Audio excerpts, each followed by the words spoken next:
What's up, guys? Today we've got a lineup of the baddest HotShot trailers on the market, and today we're looking at the pinnacle of all HotShot trailers, the SDX 216 40K hydraulic dovetail. That's what we're looking at today. We're going to see just how well it might fit the work you need to do. This is ultimately the baddest HotShot trailer on the market. The SDX 216 53-foot overall air ride. A lot of folks are like, is that even a HotShot trailer anymore? And I would argue that it is the evolution of HotShot trailers over time. Like, it's the pinnacle. And the reason for that is you would still use an F350 to 550, probably more in the 450, 550 range to pull it. You have to have either a flatbed or no bed. In most cases, they're running no bed or a HotShot style bed and registering as a tractor. But the cool thing about it is, you get the comment too, this is a good one. Just go buy an aluminum, you can buy a semi-trailer for what that costs. You just go get a big rig. Well, at the end of the day, the maintenance, there's a couple of big points to me, and you may argue in the comments with me, but there's a couple of main points about the differences. And that is, number one, yeah, you can go buy a big rig for probably roughly the same cost, a used one.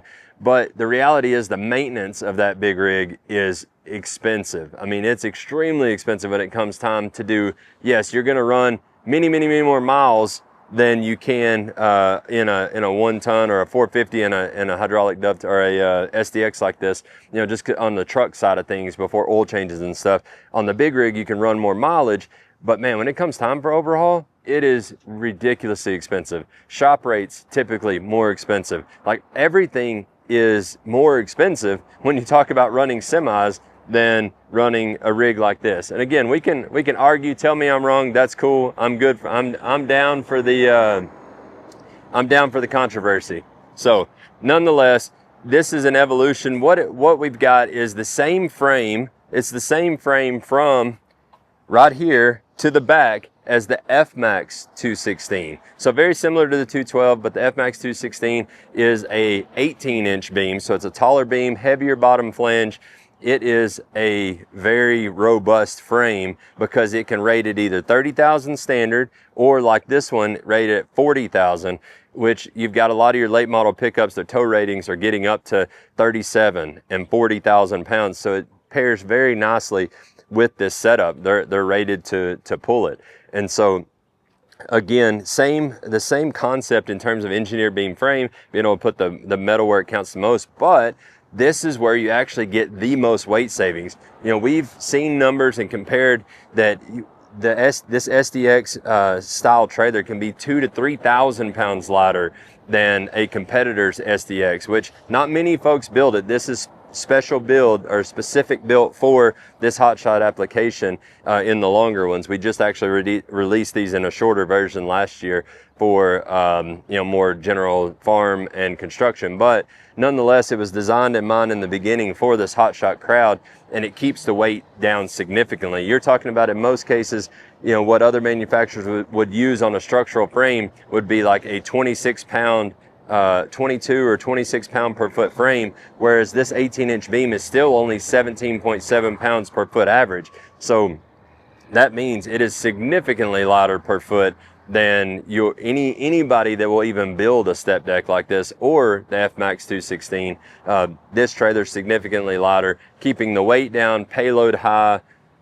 Is again all part of this HotShot world. The cool thing about the step deck, the coolest thing, and why I say it's the ultimate, is because it gives you that 10-foot long by 8.5 feet wide. So that's roughly a little over 80 square feet of working space additional compared to a gooseneck in a HotShot world. So you've got all of this area that you can put cargo, whether it's pallets.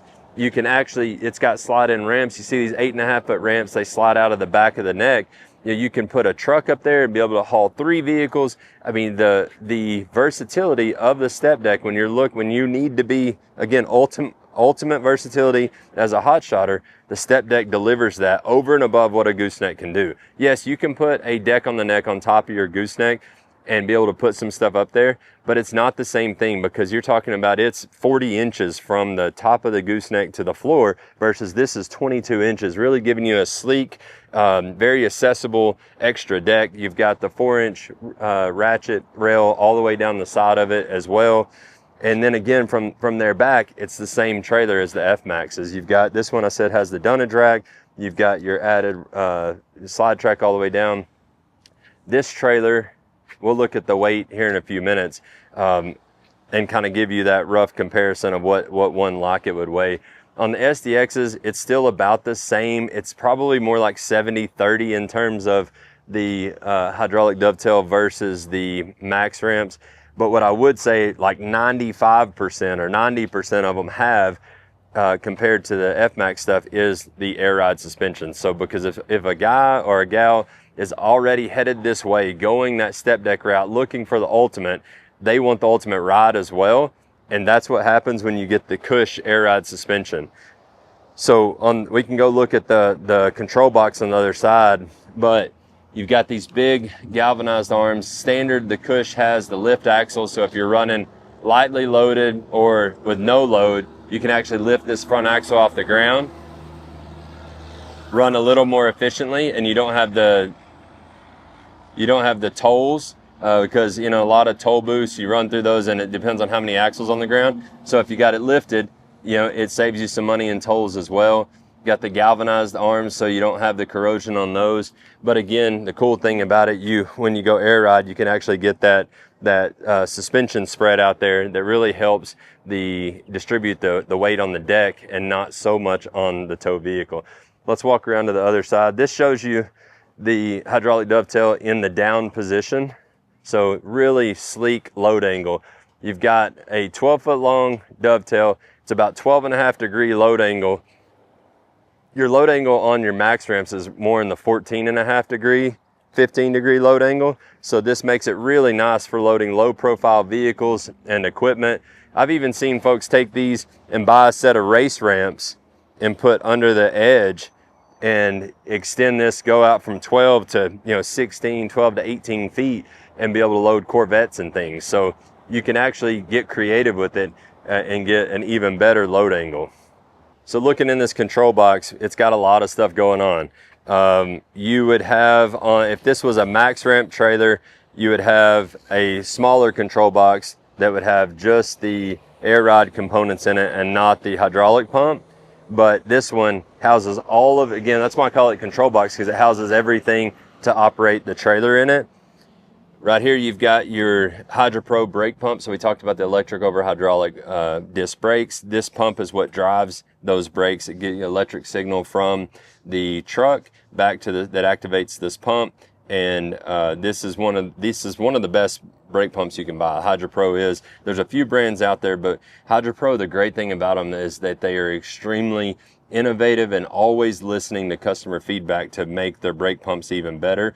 And they've paid very close attention to what the truck manufacturers are doing with the trucks each year that they come out with them, to make sure they're on top of connectivity, making sure that their pump works very well and seamless with all of the newest in the trucks. Cool thing I haven't talked about is the wiring harness on all of these trailers.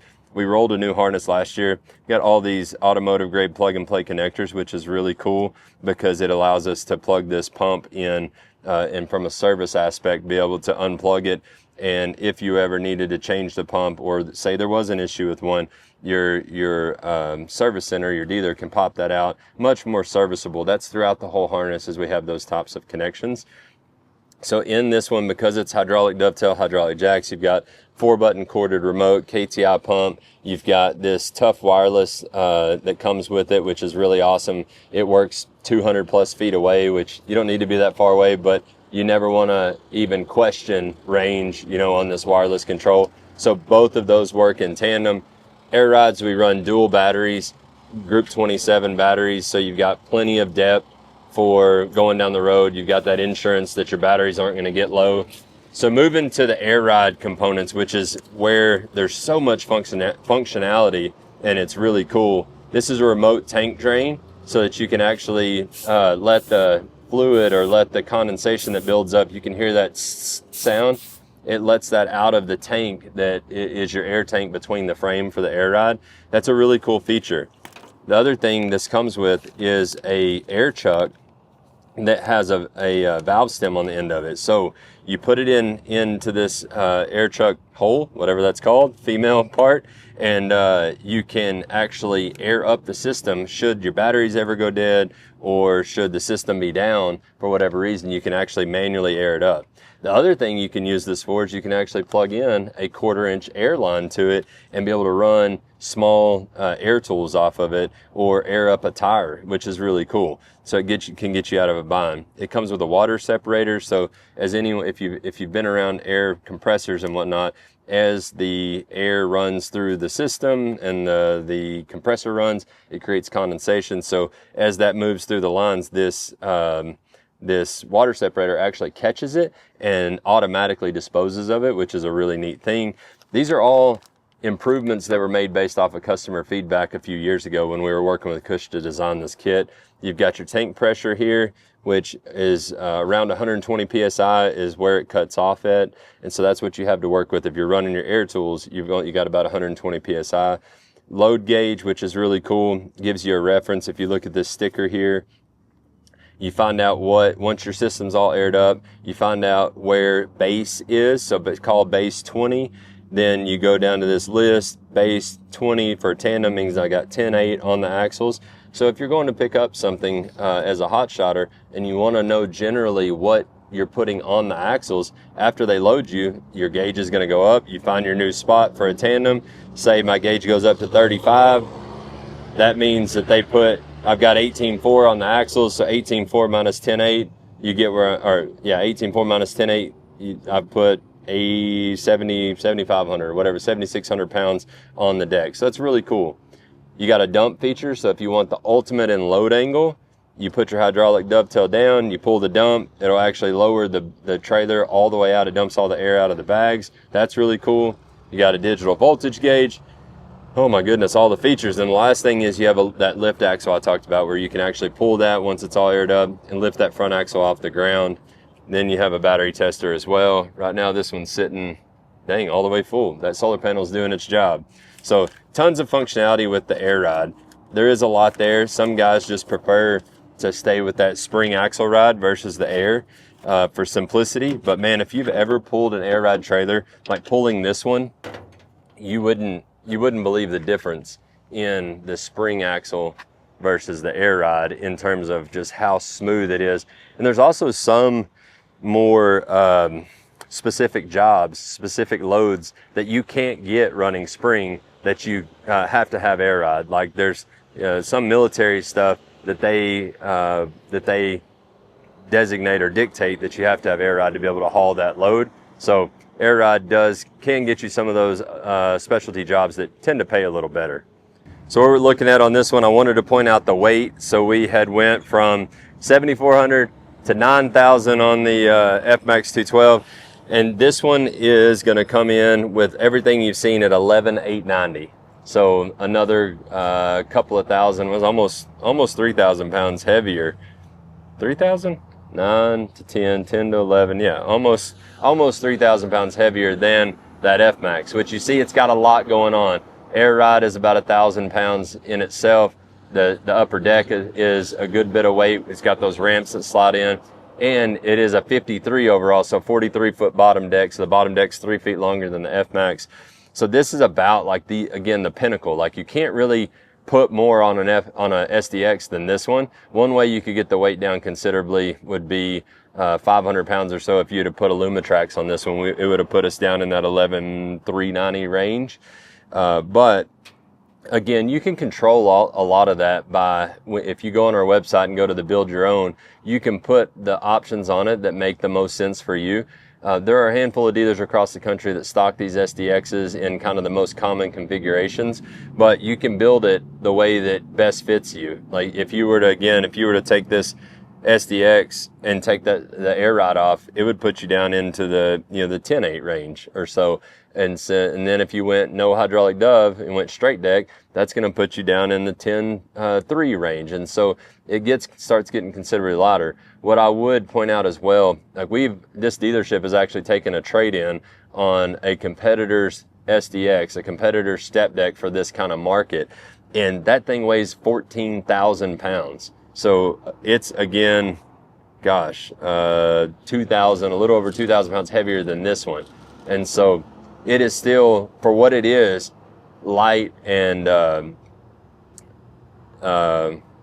efficient, I guess is the right word. It's more efficient because of the engineered beam technology and the way that the trailer is designed. One more point I'll make, I had talked about earlier on the whole semi-trailer versus this.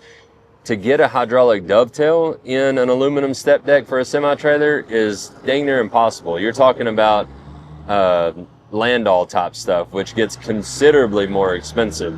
And so to get the functionality like a hydraulic dovetail in that whole, like that argument, you can't really do it. And so that's why I deem this, when it comes to HotShot trailers, like the pinnacle of HotShot trailers. Hey Brian, under here. Oh, there you are. Yeah, one more thing before we close out the video that I wanted to point out. It does have storage up front. Most of your gooseneck trailers have storage.